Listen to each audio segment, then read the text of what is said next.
In the end, to keep the spirit up and to create an atmosphere and also a learning atmosphere tonight. When you drive home and you know you have the 3 points, everybody is more open for improvement and for the next steps, because we have to do next steps. We are not on our top level yet, and wins help like nothing else to increase the level of performance. I thought we played well. It's a tough game, tough opponent, really good squad.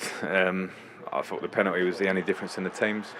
I think probably 3 or 4 chances we'll look back on ourselves and say we've got to do better, and in really good positions. And if you put one of them away, you come away with a draw. 2 of them, you might win it. But when you don't have that absolute 9, that clinical kind of finisher, then of course there are a couple of opportunities. I look back and I go, I think someone with that killer instinct centrally that's in the box a lot, we'll take those chances, but we have to find a way at the minute, and of course we're looking at it recruitment-wise. We want to have a couple more options, and we're all working in that direction.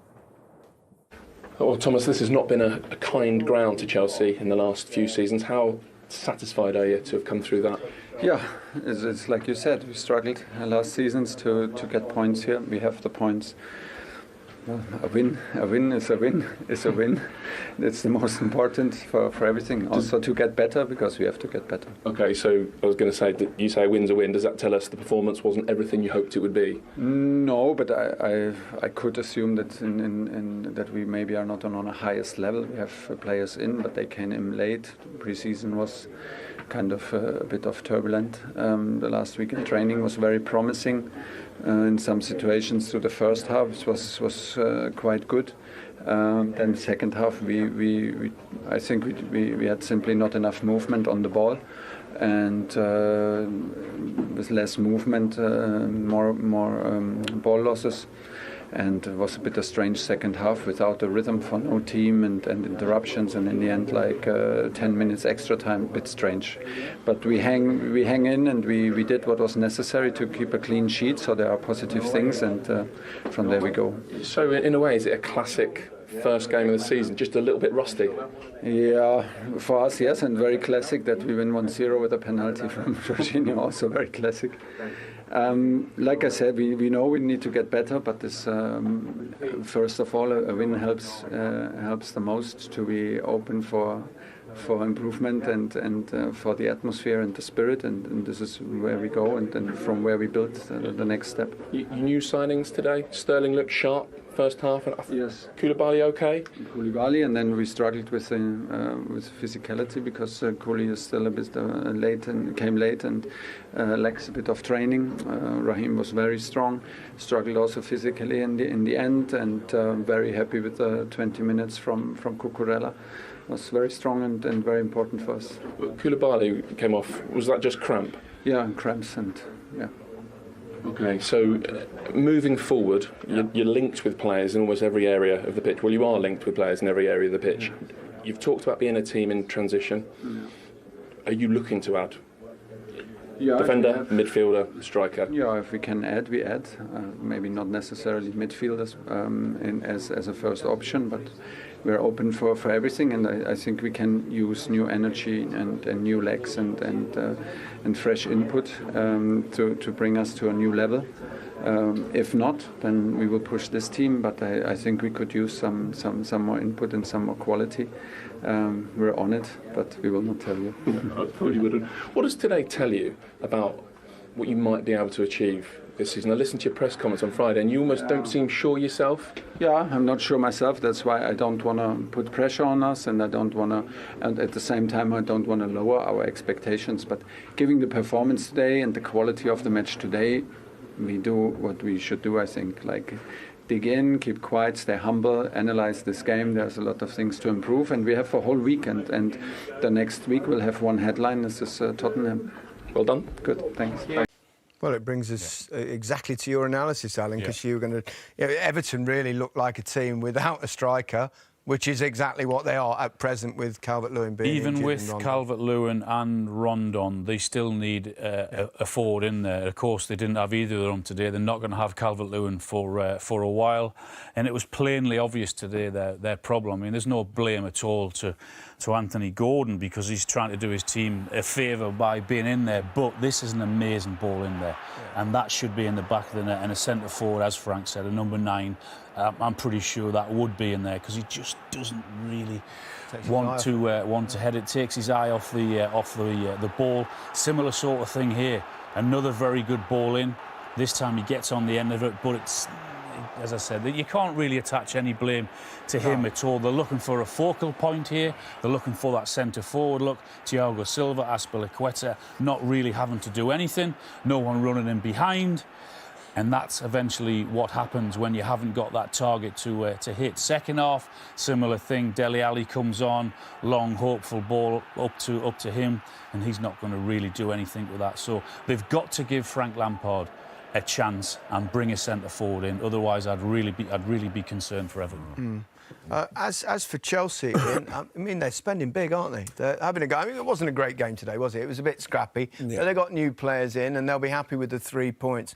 But, you know, they're splashing out, aren't they? Well, I think they're going to have to, especially when you look at what City are doing, what Liverpool, how strong Liverpool are. Can they close the gap on those two? I think they're going to have to spend more. I think they're going to have to spend more. I think the signing of Sterling's a fantastic signing. Cucurella may have cost more than they would have wanted to spend, but he's somebody that was sought after by City as well. I think he's a very, very good. He's a quality player. Chukwuemeka is one for the future. Koulibaly will come to do it, but they're going to need to spend more, Chelsea, without a doubt. I think they've made some very good signings, but I'm speaking to centre forwards for Everton. There's no doubt Chelsea need that forward as well. I know they got Brozier, but it might take time for him. They've lost in the meantime, they've lost Lukaku. They need a centre forward in there as well. Yeah, big top one. Absolutely, definitely. No doubt about it. Yeah. I suppose when you look at the top four now and the investment that's been made by the top two, Nunez looks really good, doesn't he? Yes. Liverpool, Haaland, we're pretty convinced. Look at what Spurs have got. Spurs have got Kane.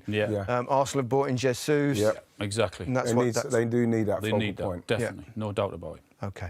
I think everyone's quite intrigued to see Chelsea this season because there's been a lot of incomings and outgoings at the club. How quickly can they all gel?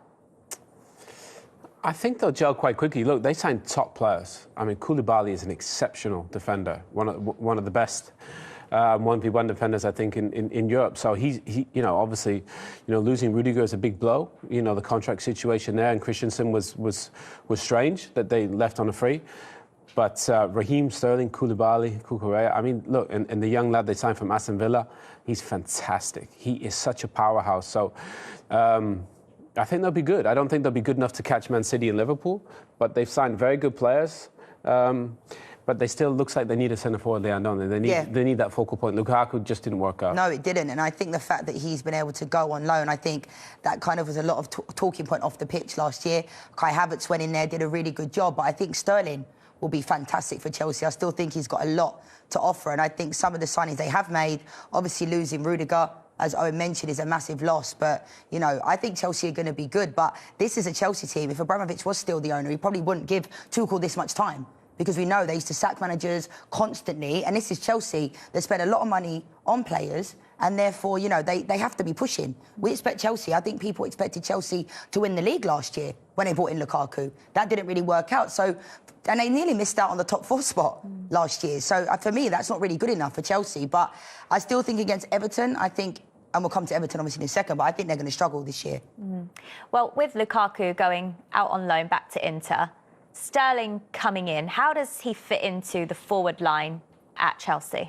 Well, I think he fits perfectly just because he can play multiple positions. You can play that false 9, he can play off the left, where I think he probably feels most comfortable, and he's really good on the right-hand side. So it depends on what he does with all the other assets that he have. But I think Raheem, he's a proven goal scorer at this level, playing multiple positions. Why do you think he left Man City? I don't think he was getting consistent game time. And I think obviously with Phil Foden there, they need to get more to Jack Grealish, who plays the same position as Raheem off that left. I think he just wanted a different opportunity. And I think Chelsea is a fabulous opportunity. It is for Raheem and it is for Chelsea. So proven winner, and I think he'll help Chelsea.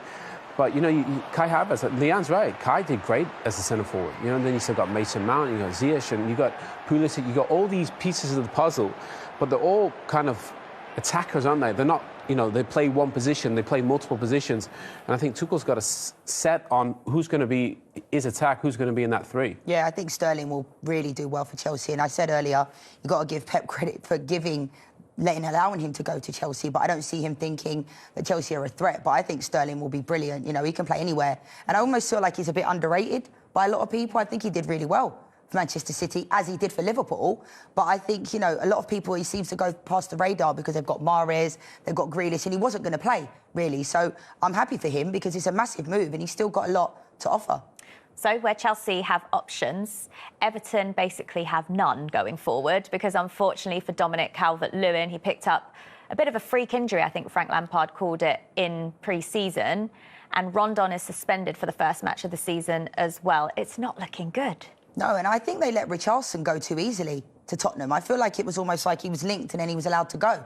And he was massive for them last year, especially they were in a relegation battle at the end of the season. And I feel like he's the type of player that he presses from the front, he gets stuck in, and he also can score goals. So, yeah, and I think they can only rely on so much, the fans at Goodison Park. I think Frank Lampard spoke a lot about that last year, needing the fans on their side. But the quality for me at Everton right now just isn't really there. And I worry for them. I really do. Are you worried for them? Yeah, I'm worried for Frank, really. Because I think as a young manager, last season must have been so... You know, he did a good job to keep them up with a strong finish. And Goodison was a big part of that. But there are a lot of pieces of the puzzle there that aren't his, that he'll be concerned about. He knows what a proven Premier League winner looks like. And they don't have the talent and the firepower that's necessary to keep up, say, to be in the top 8 where they ideally like to be. So I think for Frank and I think for the Everton fans, it's going to be a tough season. And losing Calvert-Lewin for that long, and then obviously, as Dan mentioned, you know, Richarlison is a huge blow. I think if they don't get off to a good start, you know, I think it could be another long season for Everton and Frank. Shall we try and be positive, though? Is this the season where Frank Lampard can get the best out of Dele Alli, who we know has got it in him to be great? It's difficult with Dele Alli because when he's played for England in previous, you know, in the World Cup, he was one of the best players. But at some point, you have to take a look at yourself from a player's perspective because there's only so much a manager can do. I think at Tottenham, you know, they really tried with him. And I think the time is now for Dele Alli because he could end up finding himself playing in the Championship or something like that because his performances just haven't been good enough. In pre-season, yes, they look OK, but he's got a lot that he can offer, and they're going to need him this year. They really are in that 10 role, you know, receiving the ball from deep and getting goals and assists. That's what they're going to need, and they'll be heavily reliant upon him. It's just a matter of if he can really step up, and we know he can. So I don't know. I do worry for Everton, though. I really do. It seemed like a marriage made in heaven when Dele Alli signed for Everton and Frank Lampard coming in as the new manager at the time when they both came to the club. Yeah. Why haven't we seen it yet? Well, old Dele, yeah, it would have been, you know, but Frank Lampard had one of the greatest work ethics you'll find from a football player ever. And Frank did all that. Frank probably had less natural ability than Dele, but Frank worked at his craft tirelessly. He just wanted to be the best, and he became one of the best goal-scoring midfielder ever. Dele, I don't know what's happened to Dele in the last 3 years. I used to love Dele as a player. He played with such a chip on his shoulder. He looked like he wanted to, you know, rip everybody apart. And I love that. That's when he's great. But Dele plays now, it's like he doesn't get out of third gear. And that doesn't work like that. Look, Poch can't be wrong. Mourinho can't be wrong. Frank can't be wrong, and the England manager can't be wrong. There's 4 managers there that said, look, Dele, you're not doing enough. And Leon's right. You got to look at yourself first. You got to go out there and put a shift in. When you put a shift in, there's a diamond in there. But we haven't seen it, Jules, for quite a long time. And that basically, football works simple. What have you done for me lately? And Dele needs to do more because it's in him, and he's going to regret it if it keeps going this way. It's a song, isn't it? What have you done for me lately? It is a song, isn't it? Somewhere in there. I'm not going to carry on singing. Let's give Everton fans a bit of hope. Still a month left of the transfer window. Who do they need? What positions? Who are they going out for? I think they need a number of players. I think in a lot, as we saw last year. I mean, Godfrey and their backline, Seamus Coleman was called upon last year, and I think, you know, his time has been spent in the Premier League, been a great servant. But I do think they need to strengthen, definitely in the forward line, 100%. But at this moment in time, like a lot of teams seem to be leaving it quite late. Because who can they really get through the door at this point that's available? So I'm sure Frank Lampard knows what he's doing. You know, I like Frank as a player. I like him as a manager, but I still think there's a lot of question marks because obviously he did well at Derby, got sacked at Chelsea, and now is the time. I mean, he kept them up last year, probably, I would say, against all odds to a certain degree because it was a matter of the other 3 were just so bad, but Everton were not good. So they're going to have to do a little bit more business, I think, at this point. But Richarlison leaving, for me, is massive. OK.